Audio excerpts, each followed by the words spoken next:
there shall be signs in the sun, and in the moon, and in the stars, and upon the earth distress of nations, with perplexity, the sea and the waves roaring, men's hearts failing them for fear, and for looking after those things which are coming on the earth. For the powers of heaven shall be shaken. One man, one microphone, one mission, one message. True News, the only newscast reporting the countdown to the second coming of Jesus Christ. And now for the most powerful hour on radio, here is End Time Newsman, Rick Wiles. This is True News, 1 hour of uncensored news, views, and commentary. Welcome to the program. I'm Rick Wiles. Today is Monday, June 25, 2012. Mr. Julio Lara, a Cuban-American who at one time fought in Fidel Castro's communist army, but later fled to America, will be here in 10 minutes to tell us why he fears Barack Obama is America's Fidel Castro. Stock markets around the world plummeted today on fears that a European summit scheduled for later this week may end in failure. Billionaire George Soros added fuel to the fire yesterday by saying there may only be 3 days remaining to save the euro monetary zone from collapsing. European leaders will convene on Thursday and Friday in a desperate attempt to stem the financial contagion that threatens to engulf their dreams of a socialist United States of Europe. London newspapers reported last night that EU President Herman Van Rompuy will present a scheme to increase the integration of European nations by establishing a European banking union. 81-year-old George Soros told Bloomberg Television, quote, "Unless that is resolved in the next 3 days, then I am afraid the summit could turn out to be a fiasco that could actually be fatal," end of quote. Well, how bad is the situation in Europe? Mr. James Bevan, Chief Investment Officer of CCLA Investments, told CNBC that European banks need another $2.5 trillion in bailout money.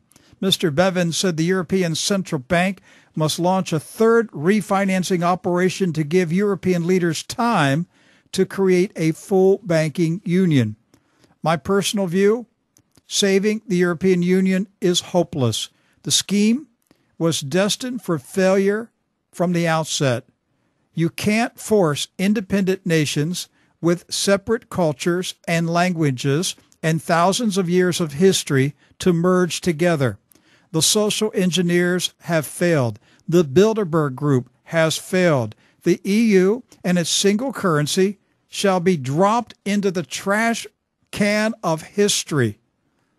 Now, the socialist politicians have dug a hole so deep they can't get out. They will never admit failure. They will cling to power until mobs form in the streets of European capitals demanding their ouster. They will print money like there's no tomorrow. They'll bail out banks and governments endlessly until European nations descend into chaos, rioting, and war.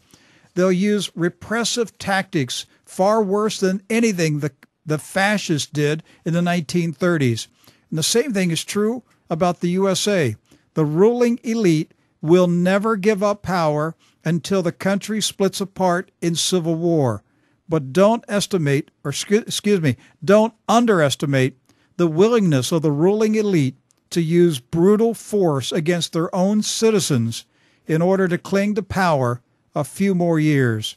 And speaking about brute force to maintain power, I posted a St. Louis newspaper article on TrueNews.com today. It says, those armored army trucks you might see cruising down St. Louis highways over the next 8 days are no cause for alarm, St. Louis police say. Army reservists from the 354th Military Police Company will be racking up highway miles around St. Louis in armored security vehicles through June 29, says Lieutenant Colonel Nathan Bond, spokesman for the U.S. Army. The reservists will be getting classroom instruction as well as behind-the-wheel road training in how to drive the armored trucks. Don't worry, folks. No plans for martial law in America. Simply believe what they're telling you. Don't believe your eyes when you see armored trucks on the streets. I have read on this radio program numerous times a prophecy spoken by the late pastor David Wilkerson over 20 years ago, in which he foretold about a financial crisis that starts in Europe, spreads to South America, then to Mexico, and finally to the USA within a window of 2 weeks. The European default is clearly obvious, but I've often wondered about the Latin American country that would suddenly go under. Well, I saw this article over the weekend. Headline: Argentine nervous savers withdrew $522 million in the last week. The Spanish paper said the outflow of foreign currency deposits from Argentina's banking system showed no sign of slowing last week, as nervous savers withdrew $522 million from Argentine bank accounts. Something weird is going on in Great Britain. Royal Bank of Scotland customers have been unable to conduct online banking or withdraw money from ATMs since June 19. The problem was blamed on a computer system outage. Cash withdrawals, money transfers, and bill payments were stopped. Bank officials said they're close to fixing the problems. Some people have hinted the bank may have been targeted by foreign hackers. Reuters said so many nervous investors are trying to protect their wealth that they're rushing to move banknotes, gold and silver bars, and coins and other valuables to Swiss banks. The problem is the banks in Switzerland are running out of room in the bank vaults, and they're running out of locked safety deposit boxes. America's Muslim in-the-closet illegitimate President Barack Hussein Obama is a happy camper today. His Muslim Brotherhood comrade, Mohammed Morsi, was elected president of Egypt yesterday. Mr. Obama promptly called him to congratulate the new president. The Muslim Brotherhood victory is bad news for Egypt's persecuted Coptic Christian church and for Israel. During the campaign, vast crowds of supporters chanted that they would march to Jerusalem to proclaim the ancient city as the capital of the new United States of Arab Nations. Mr. Morsi today hinted that he may cancel the 1979 peace treaty between Egypt and Israel. He also vowed to expand Egypt's ties with Iran to create a strategic balance in the Middle East. Last night, Nathan Liao emailed to me a video of Egyptian Muslim Brotherhood supporters chanting that they would march to Jerusalem. I watched it minutes before going to bed. The Lord gave me Isaiah 19, verses 2 through 4.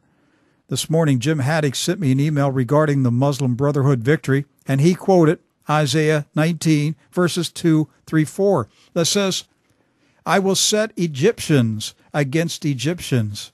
Everyone will fight against his brother, and everyone against his neighbor, city against city, kingdom against kingdom.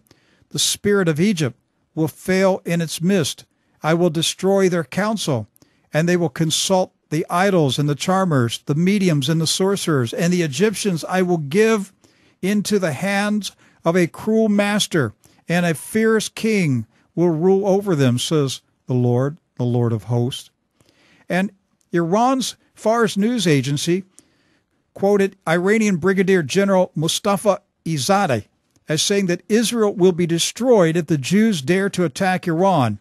Meanwhile, the giant U.S.-Israel joint war exercise that was postponed months ago is now on track to be held in October. A leading Israeli newspaper described the exercise as a dress rehearsal for the real war with Iran. I have to wonder if the Chinese, Russian, Syrian, Iranian war exercise will be held in October too.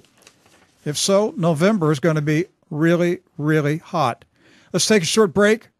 Former Cuban revolutionary soldier Julio Lara will join us when I return to tell us why he deserted Fidel Castro's communist army and fled to America, and why he fears that Barack Hussein Obama is America's Fidel Castro. You're listening to True News, the End Time Newscast. Rick will return after this announcement.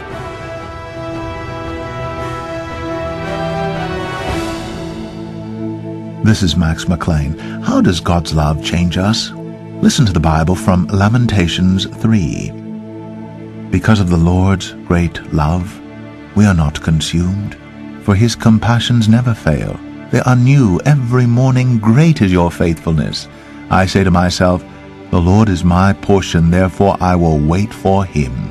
The Lord is good to those whose hope is in him, to the one who seeks him. It is good to wait quietly for the salvation of the Lord, for men are not cast off by the Lord forever. Though he brings grief, he will show compassion. So great is his unfailing love. From Lamentations 3. Listen to the Bible. It's great for the soul. Be able to hear the Word of God today and every day. To hear more, go to radiobible.org. Last April, True News hosted a private, closed-door meeting of men who have spent years warning the American people that they must turn this nation around. 3 of the men in attendance either personally escaped communism or their parents escaped communism. In fact, one man's family fled Eastern Europe when the Nazis closed in on one side of their hometown and the Soviet communists were moving in on the other side. The young boys and men were being seized to fight in the competing armies. And one participant's grandfather was tortured by the communists, but God miraculously spared his life each time. As each man told true life stories, I listened in rapt silence. I quietly thought, you can only lose your freedom and liberty once in a lifetime. By that I mean that if you once lived in a free society, but that nation is overtaken by tyranny, most likely you will never live to see that nation free again. The tyranny will eventually be broken, but most likely not in your lifetime. Freedom has been the cry of my heart on this radio program for 13 years. I have watched with great sadness the American people gradually surrendering the freedom that their forefathers fought so bravely to secure and keep. Our wonderful freedom is a gift from God. Without morality, however, we cannot remain free. That is the main reason we are losing our freedom. The farther we drift away from God, the more freedoms we lose. I have found that the Americans who cherish freedom the most are often immigrants who fled tyranny in their home countries. Here in Florida, some of the most freedom-loving American patriots you'll ever meet are Cuban Americans. They are wonderful people who have greatly enriched the USA, and I love their passion for freedom and their devotion to fight for it. I have on the telephone a patriotic American citizen who once served as a captain in Fidel Castro's Communist Army. He personally witnessed Che Guevara shoot down innocent people who opposed the Communist Revolution. Eventually, the cruelty of Castro's Communist Revolution was too much for this young Cuban man, and he revolted and fled into the mountains with other men who could no longer fight for Castro. Today, Mr. Julio Lara is the leader of the Save America Foundation. The organization seeks to uphold the constitutional republic given to us by our founding fathers. The website is saveamericafoundation.com. Mr. Lara is also the author of the book American Apocalypse, How to Stop the Destruction of Liberty. Mr. Julio Lara, freedom fighter, it is an honor to welcome you to True News, sir. It's a pleasure to be here. Well, Mr. Lara, let's start with your days in Cuba. Take us back to your childhood and the days of Fidel Castro's revolution. Well, when I was 13 years old, I lost my mother. and I became an easy target for Fidel Castro communist agenda. And they started to indoctrinate me, and I spent 4 years under their wing, brainwashing me. When Fidel started to get almost ready to take over the government in the mountains, I joined them in the mountains, and I fought with Fidel Castro, and we won the revolution. And this would have been around what, 1956, 57? 58. 58, okay. Yeah, well, I left 57, but mostly what I'm going to say now is from 58. When I joined Fidel Castro in the mountains, they continued to brainwash me, and they continued to go with the revolution. We saw in those days that we was doing something good for Cuba. They promised us, heaven. All the Cuban problems supposed to be resolved, and everything's supposed to be wonderful. They say that the only problems in Cuba was the bourgeois class, which is the job creator, the breadwinners. And, we accept it. We don't know too much about it. And we go along with that idea. Did you realize, did they actually say this is a communist revolution, or did they say this is a socialist revolution? No, a social revolution. They never admitted that we were communists. So they used socialism. They used socialism to explain their ideology. Right. They never. They don't allow us to say that we are communists. We're supposed to be social, and they were very, very against any conversation that don't mention socialists. And that's the way that we understood and the way that we practice.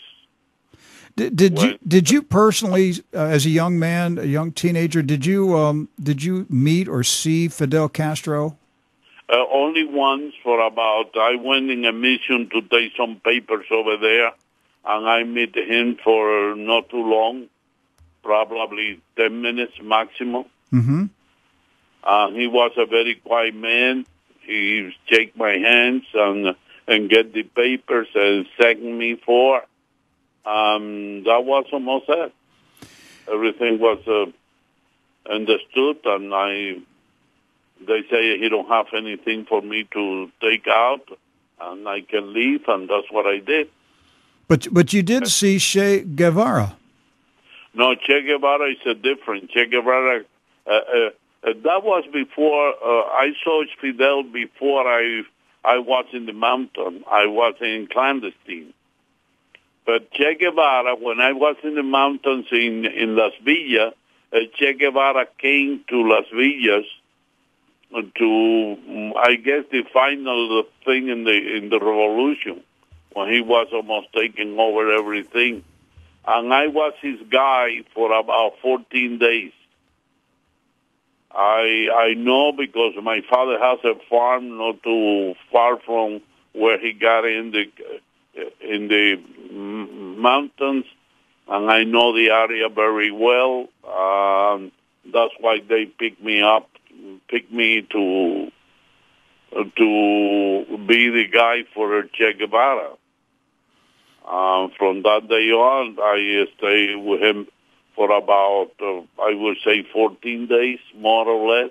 What kind of man was Guevara?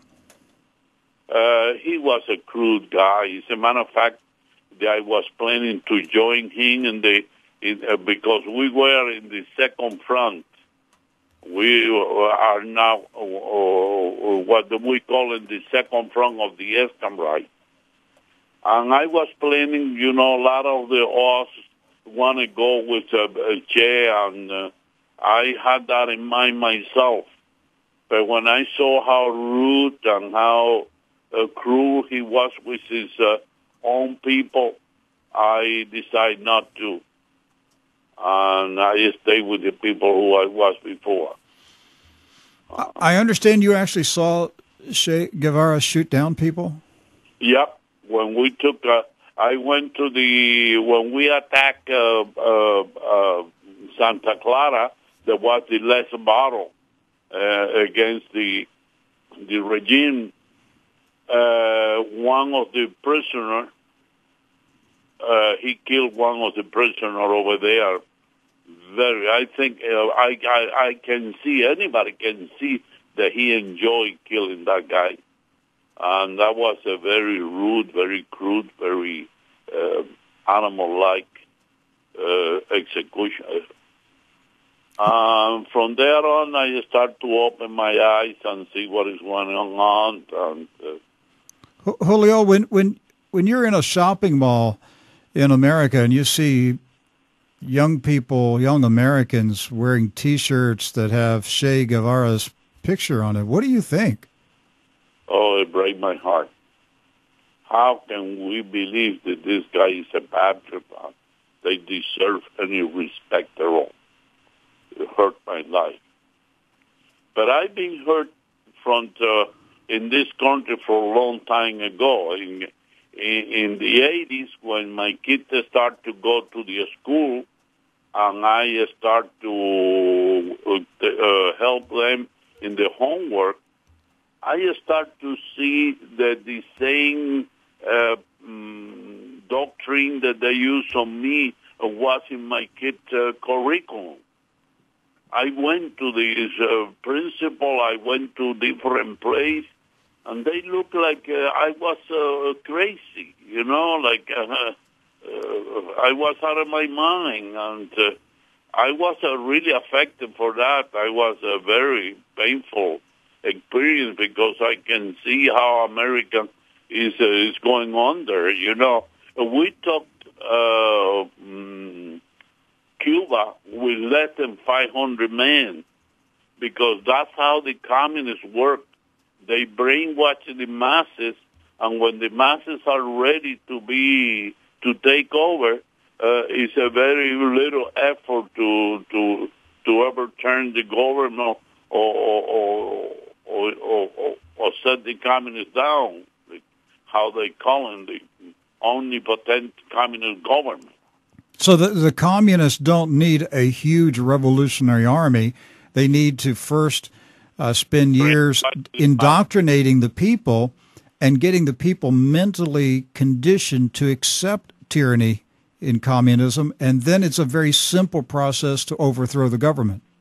Correct. That's exactly how they work, and that's exactly how they've been working over here for 30 years. I've been desperate, trying to make the people understand what is going on, and it's like a blanket. Nobody want to hear that. Nobody believes that.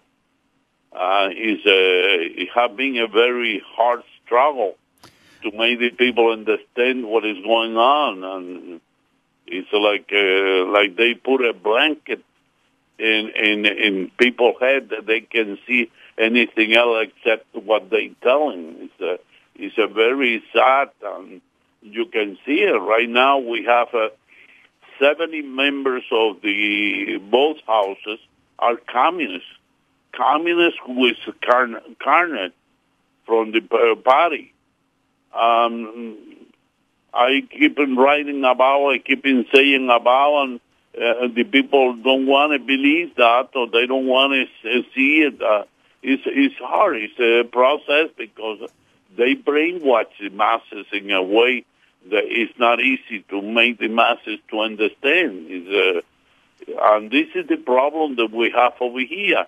I spent 10 years writing my book, and I discovered that on all the studies that I did to write my book, that 62% of the Americans has a favorable opinion about socialism.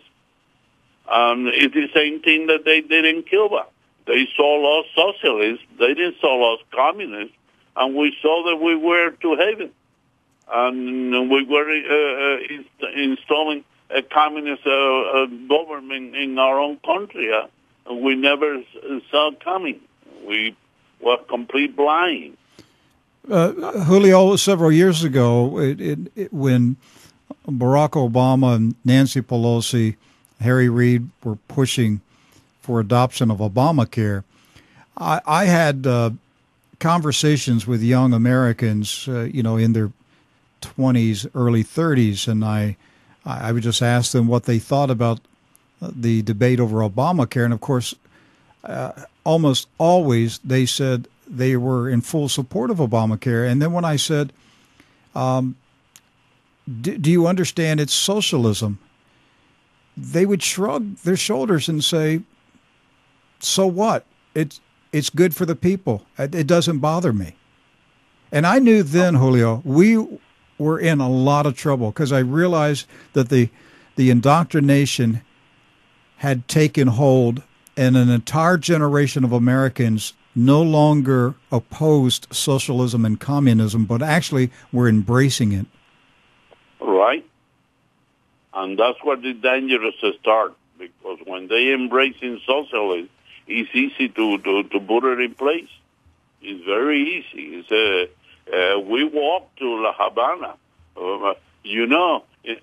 Fidel make the Cuban people believe that Batista killed thousands and thousands of people, and they believe a lot of things that later on we discovered that doesn't exist. He never killed so many people. He killed some. I don't want to say that Batista was good. I'm just trying to say that that's what they brainwash us, and that's how they brainwash in this country with lies. That's what they use to convince the people to really believe that the socialism is any. And let me tell you, communist history is right there. Everybody can read, everybody can go. I don't know why the people, I don't see any answer over here asking questions about why, if the communists so good, you got so bad record, so bad this. Nobody asking. It's like that's forbidden.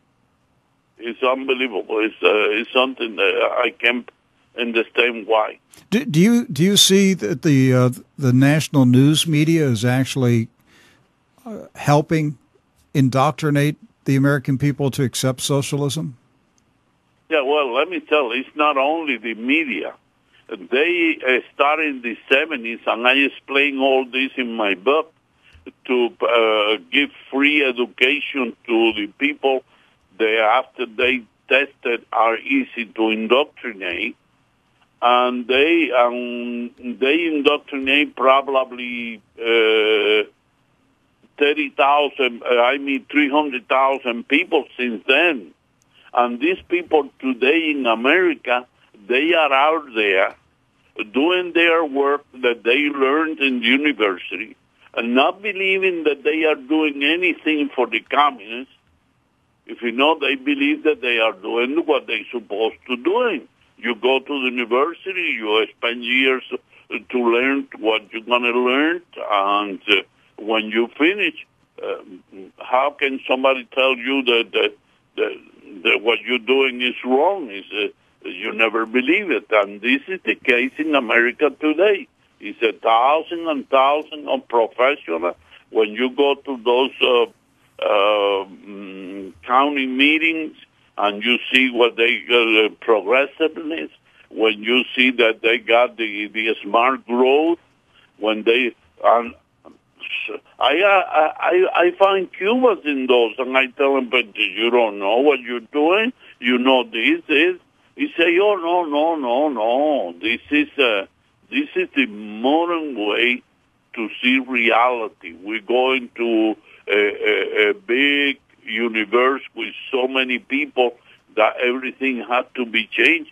And they argue with me, and I'm talking about people that they are not stupid and they are fresh, graduated from universities, and they are really believing what they saying. It's not I dream it or no. They really believe it's something very sad. It's unbelievable how The most dangerous state to be in is to be brainwashed and indoctrinated and not even know it.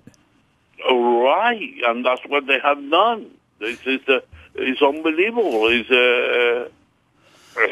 Julio, when you listen to debate on the TV news channels, or you're in meetings, or whatever it is, do you hear phrases and words that are almost identical to what you heard in Cuba during the revolution? Oh, yeah, they have their own vocabulary. That's not a secret. Everybody who is a communist or have been a communist know that they got their own vocabulary.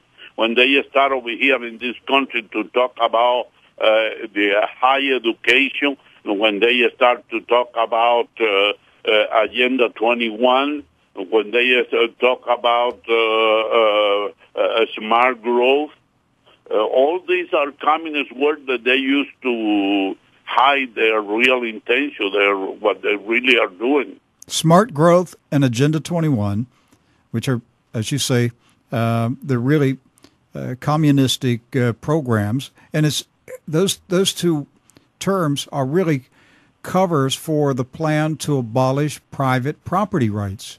Right. Yep. And this was part of the communist manifesto to abolish all private property. Yeah, and the manifesto also called for a no commercial agriculture. They subjugate the masses through food. They control the food, and through food supply, they subjugate the masses. That's how they subjugate it. Okay, now your father was a rancher before the revolution, and so he was a landowner, a rancher, a businessman. But as a teenage boy, you lost your mom. You got indoctrinated by the communists. You went off to fight with Fidel. You were there with Che Guevara. Did it ever occur to you as a teenager in Castro's army that your father was one of the bad guys that Castro said had to be dealt with? No. You didn't put those two together? No, I never. I was complete brainwashed. As a matter of fact, if somebody tell me about it, I will argue hardly that they are wrong and this is not what we are fighting for. We want a free Cuba with no struggles, nothing. So you never imagined that someday Castro would take your father's ranch? No. When they came and they did that, not too long after the revolution, I renounce and I come back to my father because I can take that so many killings and so many stuff.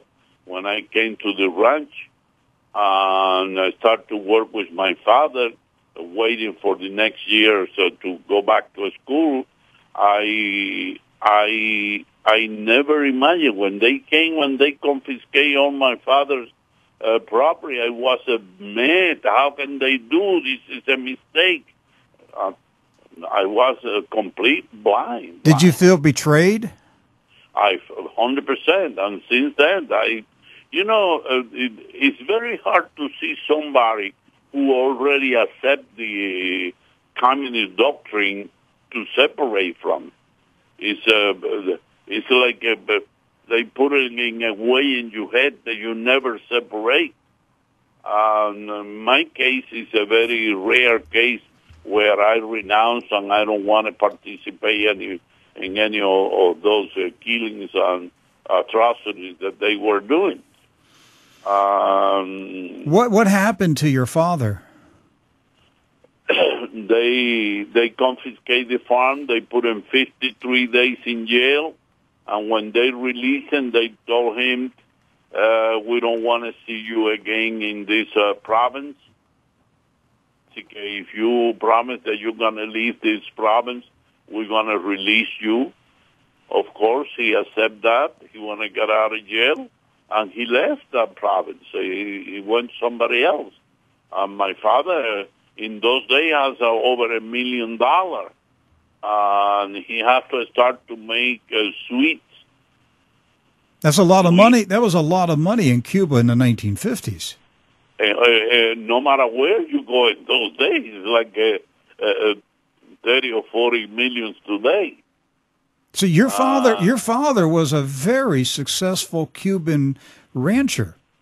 Yeah. He was. I remember how hard he worked. He was a mule working. He don't have time to do nothing, just work, and that's how he built his wealth. But it was all taken away by the Communist Revolution.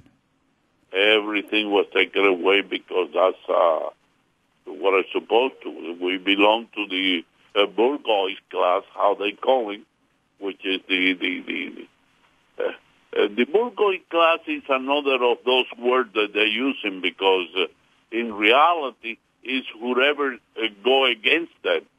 But they blame the bourgeois class for whatever is wrong, and they made that resentment against the bourgeois class, and that's what they use that phrase to confiscate and to do all the atrocities they do with no remorse at all. So Castro and the communists would they talked about the bourgeois class, the landowners, the businessmen and women, the people. They were the people that made Cuba work. It kept it going.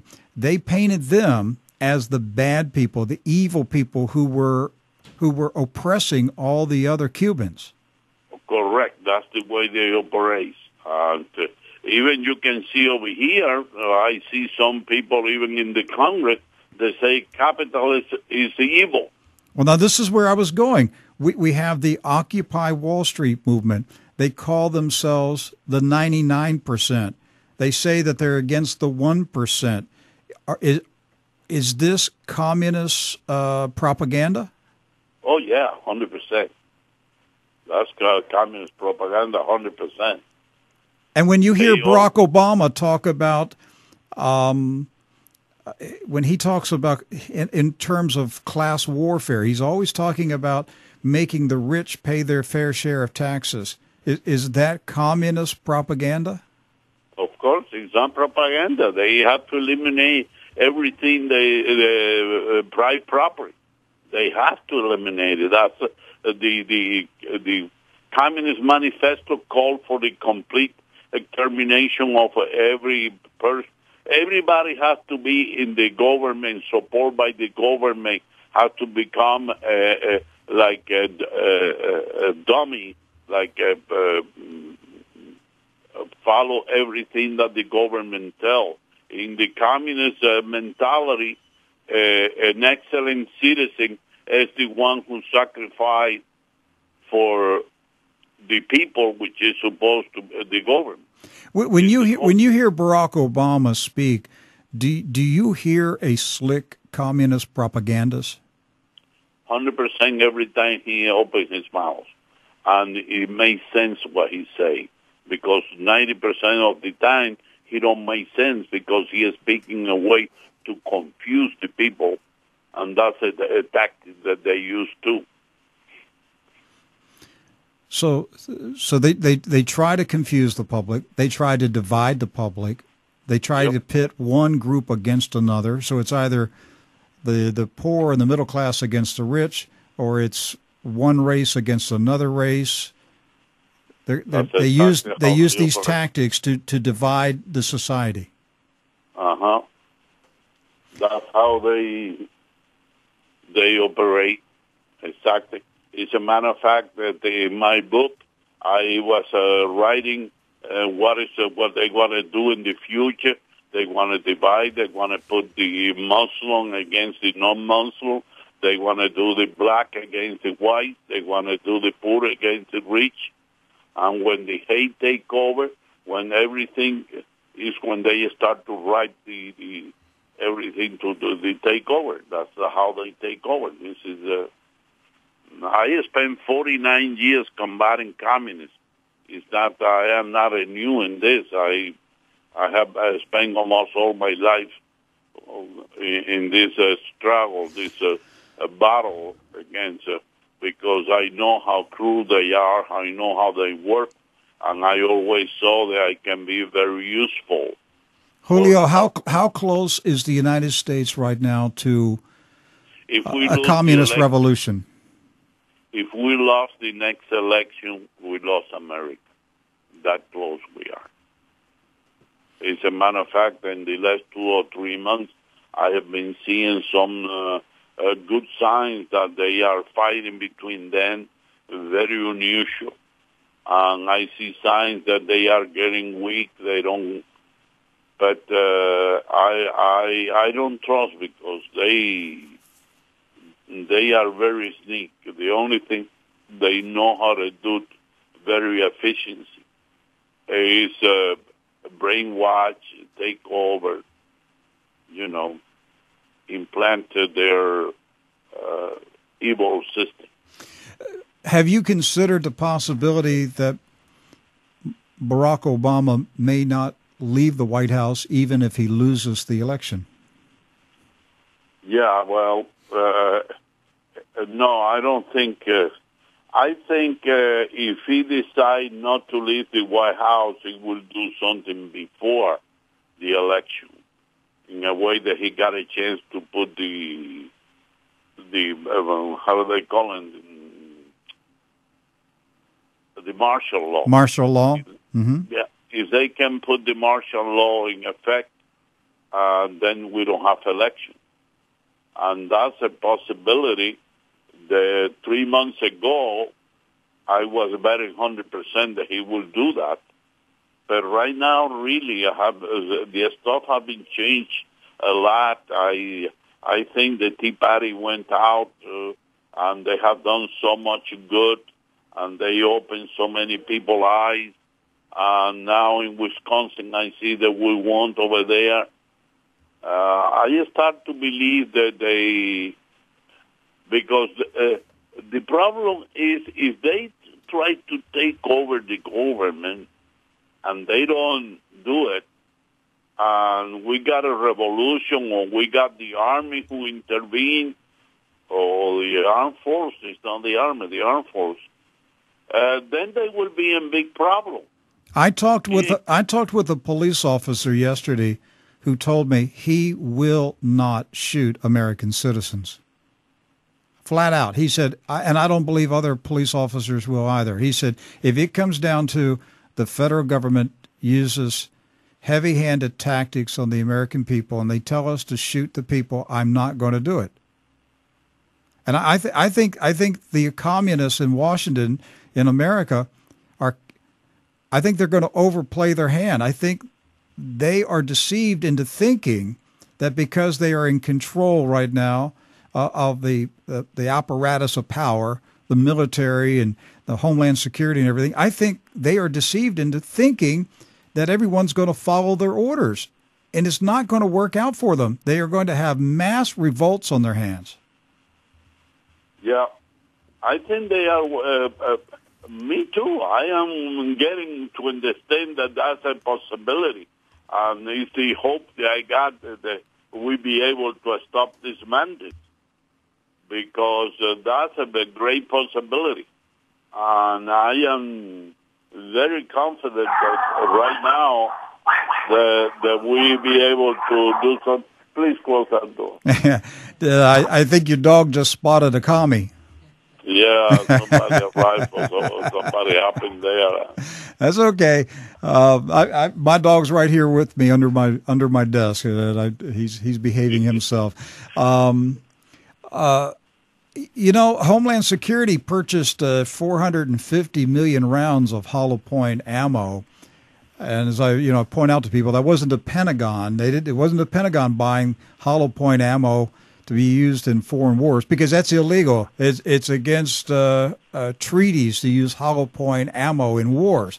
But Homeland Security bought 450 million rounds of hollow point ammo, which you know what a hollow point bullet will do to somebody. I mean, if you get shot with a hollow point, you're not going to get up and limp away, because half your body is going to be spread across the street. But here's the thing, Julio. They may have 450 million bullets, but they ain't got enough people to pull the trigger. You gotta have somebody to pull the trigger and shoot the American people. And this is where they're going to overplay their hand. The American police officers, the American soldiers are not going to shoot American citizens. And this communist revolution is going to collapse.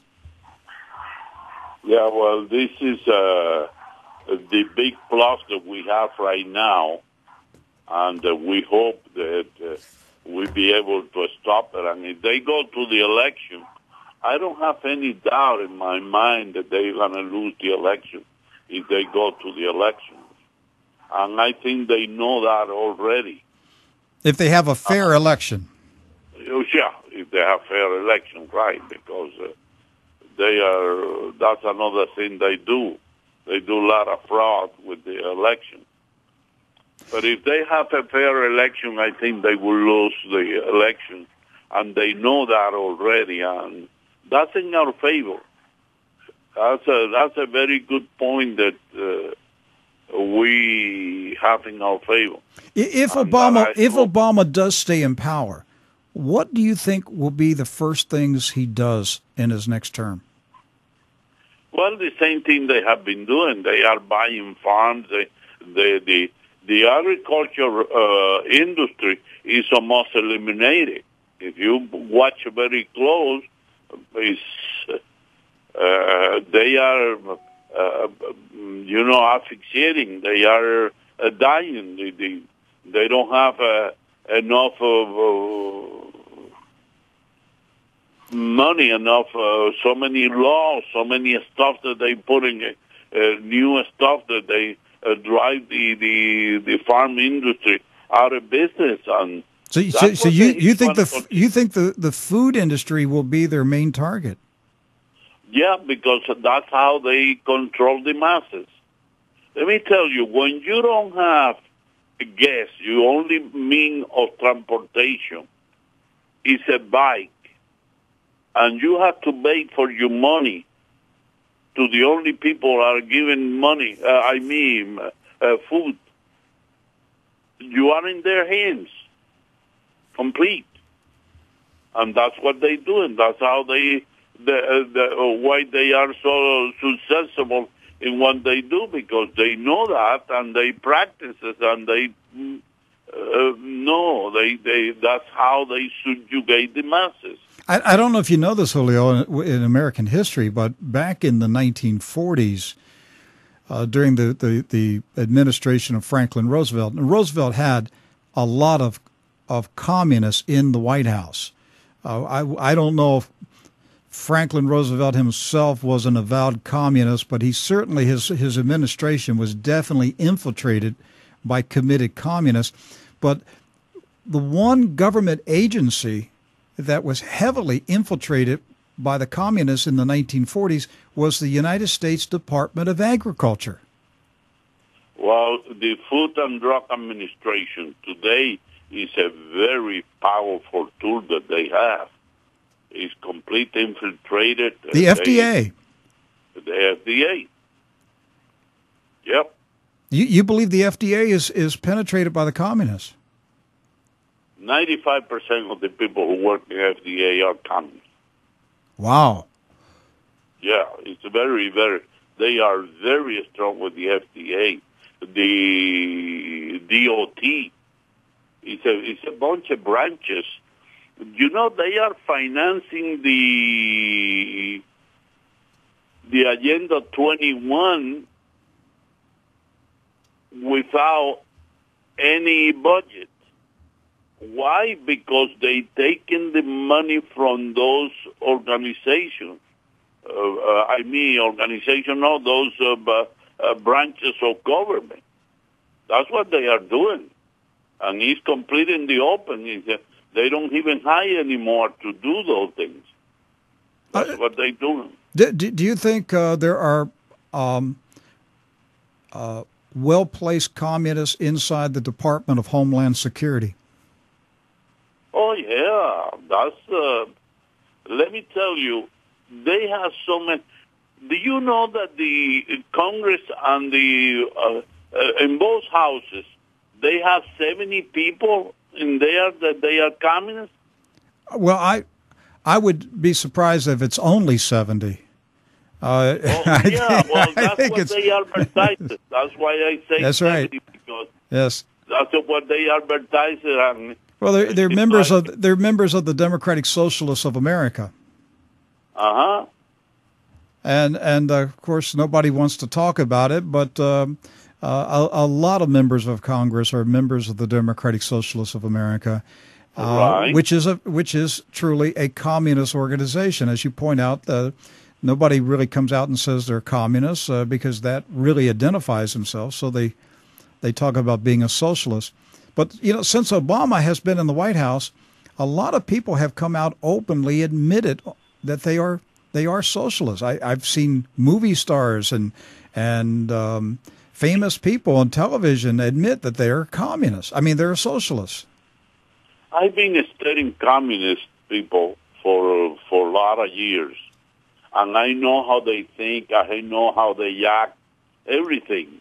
And what they're trying to do is for the president to take over the country. They don't want to wait another term. They don't want to wait anymore. And that's why they, Banjo the other day say, well, if we lost the election, I think we're going to have to see how we walk in America in the next 10 years because the Tea Party is too strong, something like that, he say. They don't want to wait. And when they are not inside the government like Barack Obama it is, they don't know everything that go on, but they are so radical that they want the president to do something and take over. And this is their struggle right now. That's what they are fighting because they are afraid that the president is not going to take over. They want that to happen. Julio, I'm almost out of time, but do you think that the American communists who surround Obama, if they are paranoid, they are fearful that they're going to lose power, do you think that they will make a brash, radical move to seize power, to stay in power, like we were talking about a few minutes ago, about some type of national emergency, some type of martial law, where they say among themselves, if we lose power now, we may never get this back because too many Americans have waken up. They know what we're doing. They're going to be on guard. It's going to be difficult to ever get this much power again. Do you think that they may just go for broke and just say, let's go for it. Let's just grab all the power, and if there's blood in the streets, so be it. Yep. You bet. That's what they want to do. And they are working very hard to make Obama do it. But Obama is inside the place, and he see everybody how they are playing, and he knows that it's not going to be easy. And, whatever is right and whatever is wrong is going to be Obama's fault. And he knows that, too. He's, I don't know, but let me tell you, I am sure that the next 4 or 5 months are going to be very critical. I do, too. What they do. If the communists, through Obama, if they do make a radical power grab before or after the election to stay in power, what do you think would be the first things that they would do in the immediate days and weeks? The first thing they're going to do, they're going to make a revolt. They want to make the people, that's what they create, this Wall Street movement. The problem is that hasn't worked, and this is something that we got in our favor.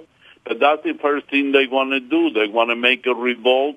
They allow them to order the martial law, and they be able to take over. That's exactly how they're going to do it. But what would be the first things that they do when they take over in those first weeks, based on your knowledge of communists? Would it be rounding up the opponents? Yeah, well, that's something that I expected that they will do in a point. But I think the first thing that we have to be aware is that they want to create a problem with the fuel. When we don't have oil to run, we don't have gas to go places. We are right there. It's not too much what we can do.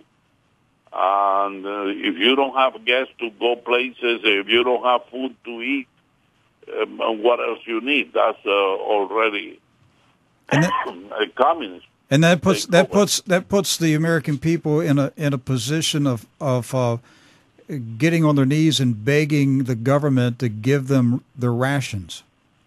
Right. That's how they are planning to do it. And this is probably what I believe they're going to do first.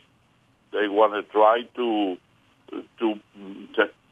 that's why they are tolerating so much, and they are not saying anything about what we do or nothing. It's because they are considering right now what the next step is going to be or how they want to do. I believe that they make a mistake with the Wall Street movement, and they are right now like stuck, and they don't know what to do. And some people are putting a lot of pressure in Obama to take over, because 6 months ago they thought America was already ripe for takeover. But it's not. It's not working out according to their plan, and that's a good thing. Julio, we're out of time, and I appreciate you being on the program today. My guest, freedom fighter Julio Lara, former captain in Fidel Castro's communist army in the 1950s, and but he saw what communism really was, and he revolted. He fled the army. He now is an outspoken advocate of freedom and a fierce opponent of communism. The organization is Save America Foundation. The website saveamericafoundation.com, and his book is American Apocalypse: How to Stop the Destruction of Liberty. God bless you, Julio. Thank you so much for standing up for freedom. Thank you for having me. The great battle that you and I are in is not political, and it's not about a nation. It's about a people. It's about a kingdom. I love chapter 7 of the book of Daniel. Daniel said, I was watching in the night visions, and behold, one like the Son of Man, coming with the clouds of heaven. He came to the Ancient of Days, and they brought him near before him. And then to him was given dominion and glory and a kingdom, that all peoples, nations, and languages should serve him. His dominion is an everlasting dominion, which shall not pass away, and his kingdom, the one which shall not be destroyed. And then in verse 18 of chapter 7 of Daniel, the saints of the Most High shall receive the kingdom and possess the kingdom forever, even forever and ever. That, my dear friend, is our promise. This is our hope, that the kingdom of God shall be given to the saints, and you and I shall dwell with the Most High God forever.